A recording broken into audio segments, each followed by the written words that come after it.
Spencer was just always a little adult, knew from a very early age about what he wanted to do in life, where he saw his life going, and what was important to him. And that is what drove him.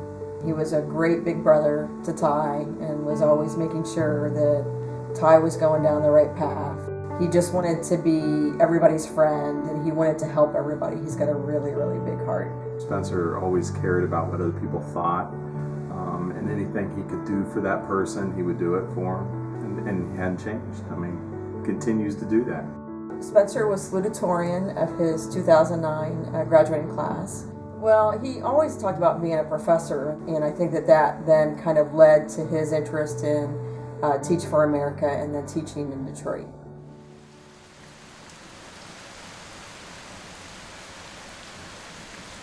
Well, Terry got the phone call, and it comes up on her phone that says Spencer. So she thought Spencer was calling. So she answered, and it wasn't Spencer on the other end. It was a nurse. And so she kind of freaked out a little bit, and then I took the phone, and then that's when we started realizing he had an accident.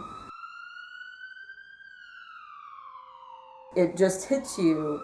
It's almost like because it was on Spencer's phone that they had used to call us, that you're expecting it to be Spencer. And so anything else that's said afterwards, it's hard to... You don't remember. It's hard to grasp. And so Brad, luckily, was here, and he did have the wherewithal to go and get a piece of paper and just start writing what she was saying. He's in critical condition. He has a shattered spleen, and we're taking him in for surgery. And it was like, how soon can you be here? And we're like, we're about 4 hours. So we threw some things in a bag and left. We got a call from the surgeon that said that he had made it through surgery. And we said, is there anything else? Is there anything else that we need to know? And he said that we would discuss it when we got there.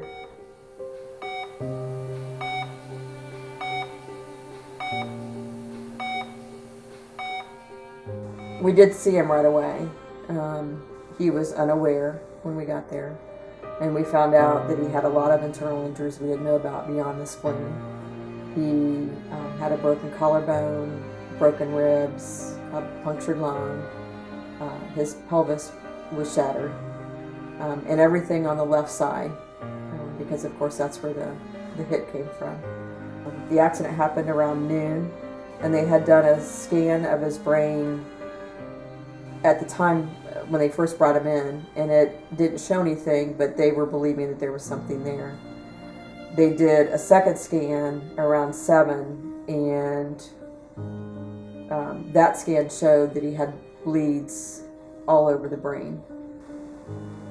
That neurosurgeon said, and we can remember the exact moment where we were in the hospital and how he said it, and his exact words were, people with these kind of injuries do not recover. And it just takes your breath away. I don't know how else to explain it.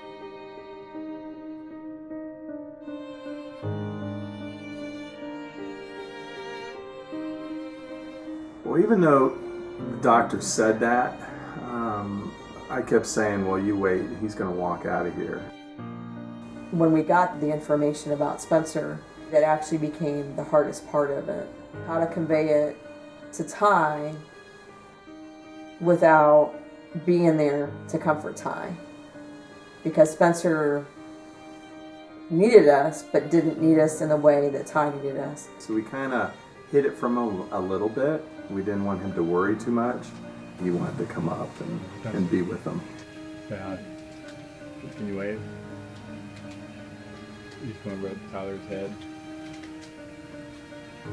Very soothing, I know that.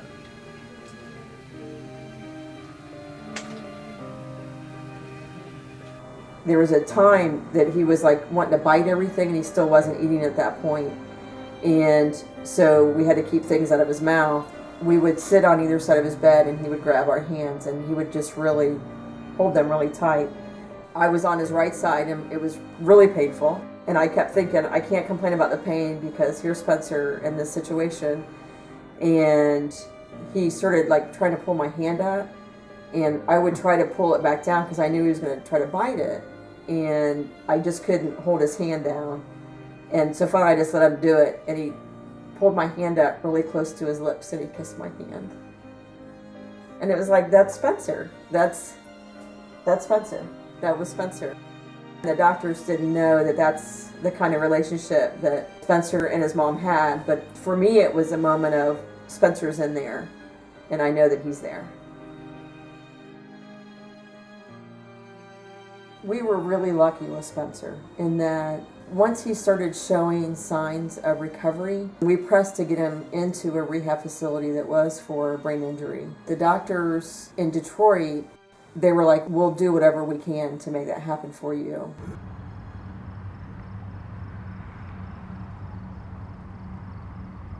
I was consulted about 2 days after his arrival to Ohio State. They consulted us to evaluate if he would benefit from ongoing therapies, and at that point I recommended that he'd be a good candidate to come over to Dodd Hall for some rehab. He had an appointment with his doctor at Ohio State, his rehab physician, and we were talking to her about it, and she's like, they don't even teach TBIs in medical school. We were just blown away. And so we've talked to other emergency physicians, and they all said the same thing. We don't know what to do when they come, So it's like the first line of defense doesn't even know. Unfortunately, a lot of people aren't trained in brain injury management because there's so many things that happen with the brain that can be injured. Early on, it's the management and the stabilization of them, which is where the neurologists and the neurosurgeons and the ICU doctors come into play. But then it's what do we do after that? And that's where a rehab specialist comes into play. Physical medicine and rehab, which is a specialty I do, it's a smaller specialty, and it's one of the newer specialties. Before the last few years, there were not any programs out there that were accredited for brain injury fellowships. And so there aren't a lot of physicians going into this specialty. We started looking at how do we help people that went through what we went through. And at that point, Ty was in his senior year at Wittenberg and was looking at what he wanted to do. And the more he was involved in like Spencer's therapies, and as he got to talk to the doctors and the therapists, and it was like, wow, that's really interesting, that how the brain works when it's hurt and not just how the brain works when it's well. And it really then became a great tie-in for him to take a personal experience to develop a nonprofit that could help a lot of people. It just made sense with what I've been studying, and then what they've heard. It was very clear that Ohio needed an organization that was going to do this for brain injury patients. They came to me and they were like, let's start this organization that's going to connect these healthcare professionals, the educational opportunities about the brain and trauma, to better support the patients and their families. Part of my neuroscience minor, I need to do a capstone. We could get like an internship, or we could do some type of study. And I came to them and I was like, I want to form this nonprofit, and I kind of explained why. I explained what we were going to do. And at first they were like, no way. Like, you're just this kid who's trying to get out of his internship requirements. But I was like, no, like there's a need for this. Someone needs to do this. And it makes sense that we're going to do it because of what happened to Spencer. We just set it up from scratch. We set up a nonprofit from scratch. We got IRS approval. We built a website. We set up those connections. We started going to the Ohio Brain Injury Advisory Committee meetings every quarter. And then recently we got put on the education task force of that committee.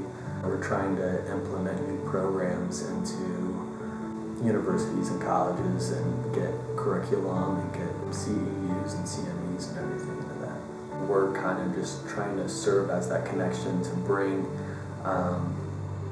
the experts in the field and get them to explain what's absolutely necessary to know with a traumatic brain injury. As we've been able to interact with other TBI survivors, part of what we want to do with our nonprofit is that we want to make sure everybody gets the kind of care and the opportunities to reach their full potential.